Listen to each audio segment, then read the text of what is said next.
couple of years ago, Jordan and Reuben installed this Tesla wall connector. Now, Reuben and me are here today to rip it out and replace it with another one. Now, there's a good reason for this, and in this video, I was ready for it then. It's my big moment. And in this video, we're going to show you why we're doing this and how to do it as well. And this is part of the reason why. The customer's got 3 separate inverters, PV, and 3 solar edge DC batteries. Now, the Tesla wall connector, albeit a really good looking charger, hasn't got the capability, unless it's got the Tesla gateway alongside it, to really know the benefits of having the PV, the battery system, to discharge within the car. So what we're going to do is we're putting in a smart charger. We're going to get it to be able to see the generation and the export from these inverters. It will be able to see the load that's being drawn from the property and be able to utilise, hopefully, some excess to charge the car for free.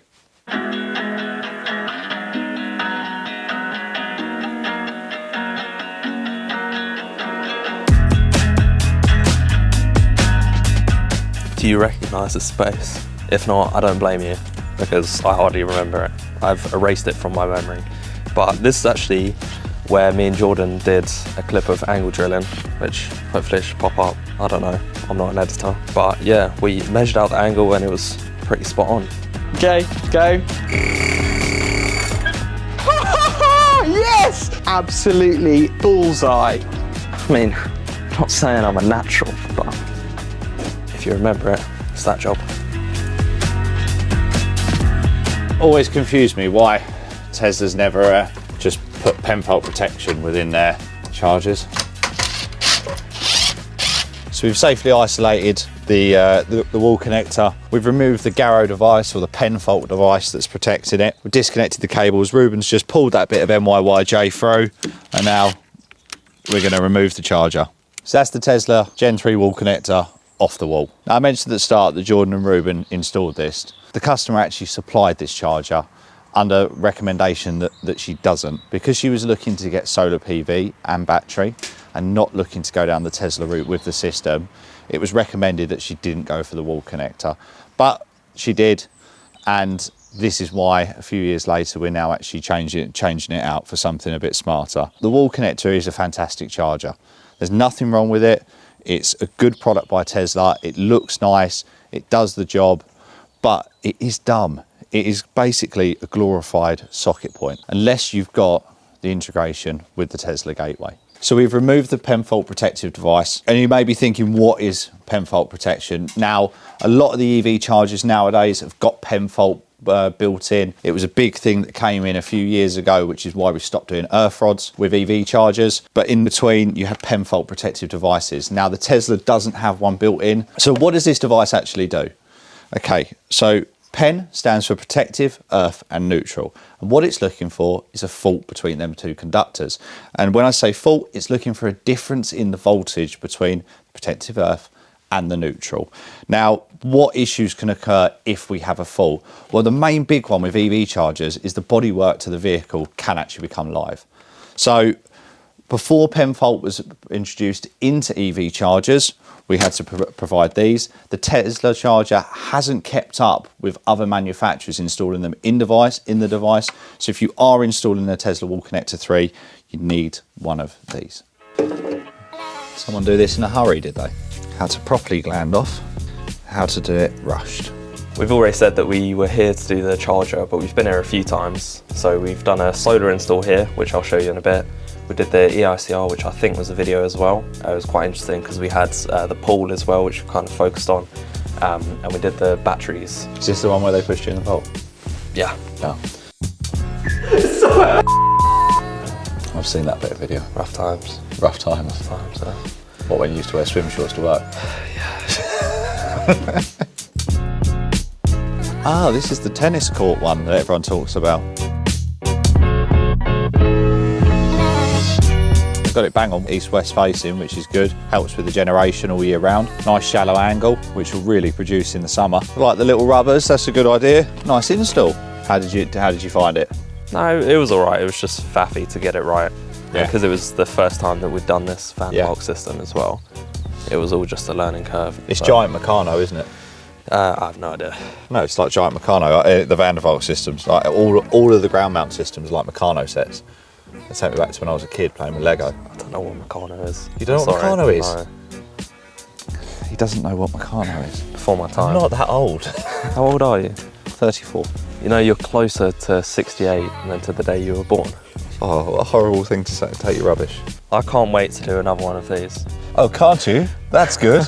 We have one next week. No way. Hot damn. So you run single DC cables all the way through to them all ducked in. We up did. To this point. Isn't that just crazy? That must have been horrendous. Before the beautiful creation of PV Ultra. PV Ultra, exactly. Let's see how quickly time moves on. If we were doing this job now, it would have been PV Ultra armoured, run all the way up and all the way through.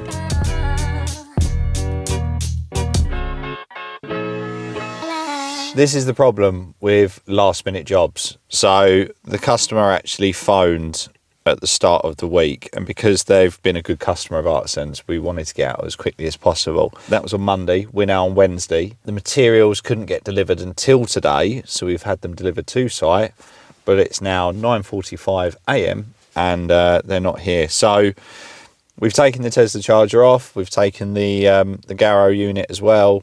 Everything's ready for the new install, apart from the new materials. So I'm now back on the laptop doing some work. While we're waiting, I thought, even though we've spoken about this plenty in the past, I thought I'd just share a couple of reasons why we do and don't like it at the same time. So personally, I think it looks all right. This actual cover is quite a slick design. It's like not too much on show, just simple branding, simple lights. It works, right? But the thing that lets it down is the cable management. Once you actually put the cable over it, it always just seems to look messy. No matter how neat you try to coil it up, and most of the people just end up leaving it across their drive and whatever else. It's just a bit of a flaw in it. Overall, it's all right. It does the trick. It's just not the best looking as a whole. So the wholesaler who was supposed to be delivering off the materials this morning never turned up. So I went out and we got one. And this is what we're installing. Now this is contrary to Jordan's video a little while ago about EV chargers. I like the Zappi. I think it's a fantastic charger, albeit maybe not the prettiest, but in terms of its functionality and what it can do with regards to solar, PV, battery, and looking at your export and import to the property, it ticks all the boxes.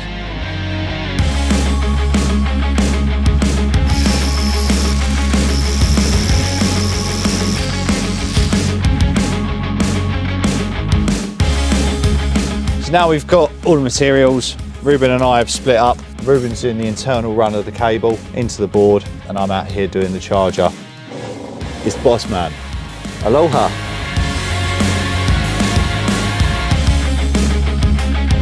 So where the old circuit used to go into a 𝐏𝐬𝐬 unit up there, we're taking that circuit out, feeding straight into the board, across this beam up here, down and through the wall into the charger. There were D-lines in place from where we'd last installed the cable, but because the cable was smaller, we've got to upgrade the D-lines to some bigger ones. As long as Tom hasn't gone too far on that side, I'm going to armour this side first, and then it'll be easier to work with it from the board side. So as you can see, we're installing a Zappi at this property now, and the reason being is we've got a lot more integration, control and view of what's going on with the PV system, as well as the grid. With the Tesla, as I said, when it's on its own, all we can see is what the car's doing and the car charging at that given time. With the Zappi, it's going to give us the ability to show the PV production, and it's also going to show us import and export, more importantly. Now, when the batteries inside there are full up, obviously anything that's generated from that PV array is going to get exported down the grid. Now, with the Zappi, you can set it to the Eco++ function, or Eco leaf, or whatever it's called, the Eco function, where any excess can trickle into the car, so it's not wasted just to go down the grid. Now, export prices are naff at the moment. They're not high. They're not worth doing. So why not utilise that excess energy by putting it into your car? Now, there is a bit of a caveat with this, which some people don't realise, is that you need to have an excess of 1.4 kilowatts before it starts going into your car. Now, that is quite high, and that does sometimes not happen with certain size systems.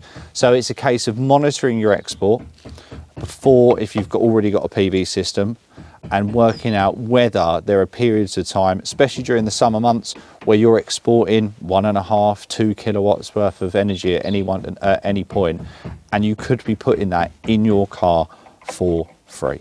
Obviously the charger's away from the property. Now I don't know where the customer's router is in the house, but she was complaining that the Wi-Fi signal was dropping out.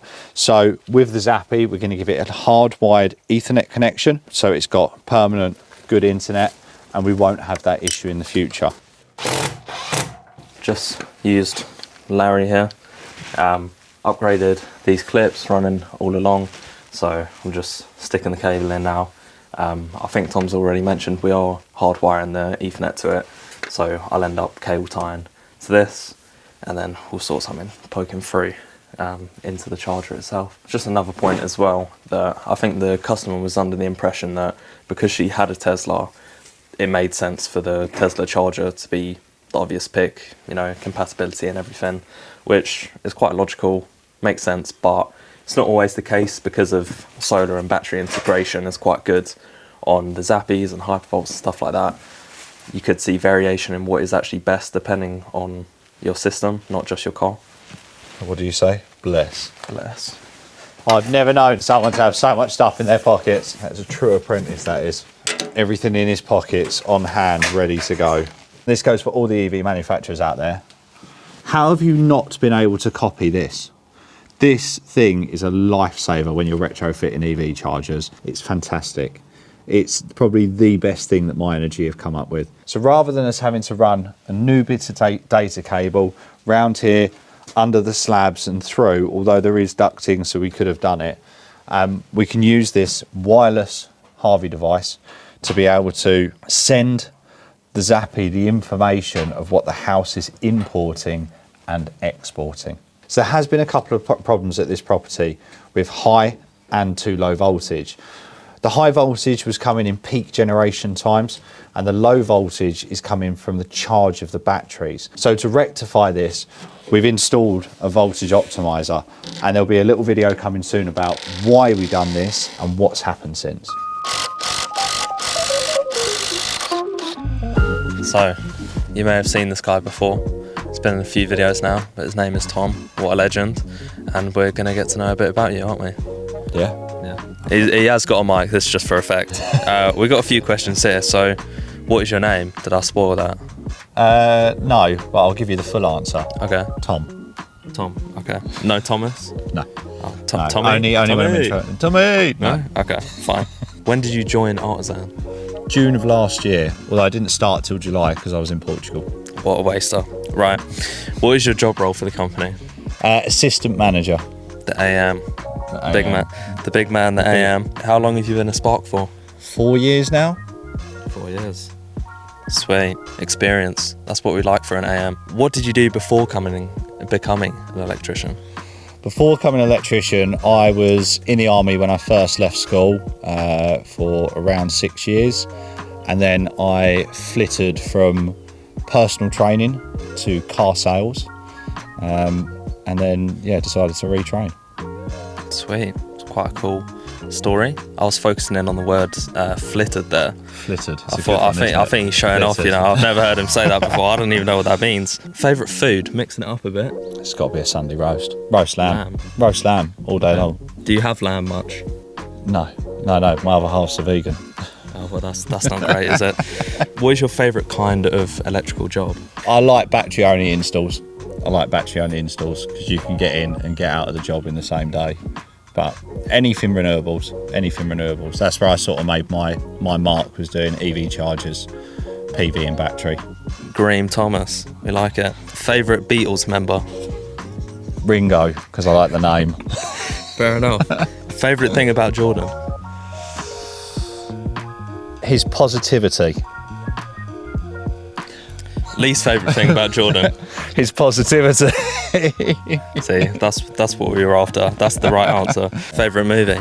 I like anything old and gangster, so your Snatch and Lock, Stocks and that side of thing.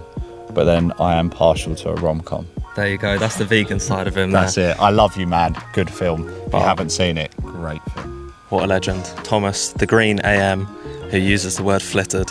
Big up. Right, so that's all clipped over. I've had to sweep this into the board, which was a bit of a pain because it's cold and it's armoured, so it's quite stiff to get that bend. I'm fairly happy with it.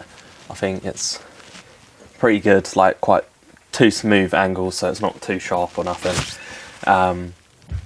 And yeah, so it'll just be putting away into the board, connecting the CTs up to the 3 battery circuits, and then we're running the Ethernet across one of the beams.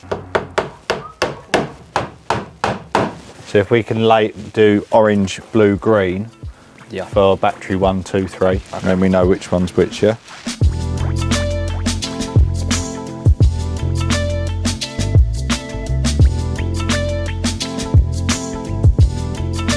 So I've just turned this on, got all the test regions that I need, and now I'm just setting it up. So I've connected to the hotspot on my phone, and I'm just gonna make sure that it knows that it's connecting to the Ethernet. And then I'll just go through all the setups, set up all the CTs for the batteries, and then once we've got the Harvey in, connect the Harvey as well, and then hopefully it should all be displayed on here and on the customer's app as well. Network, so export margin, Okay. because we've got solar battery, I'd say about 150 watt.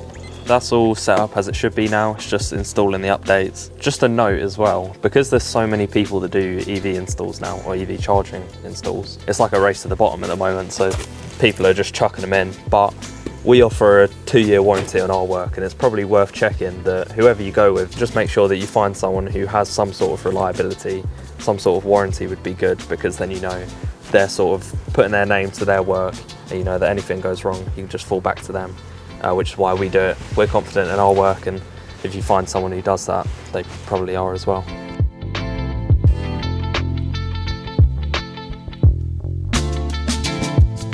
So we've just finished the install, Zappi on, Tesla out. It's all wired up. The customer's got full access now to the My Energy app, which is showing her PV production, her home load, and also what she's pulling from the grid. We've tested it all thoroughly. Reuben's done all the testing. Reuben done all the board work, done a fantastic job. So we are out of here. We'll see you on the next one. Remember to like.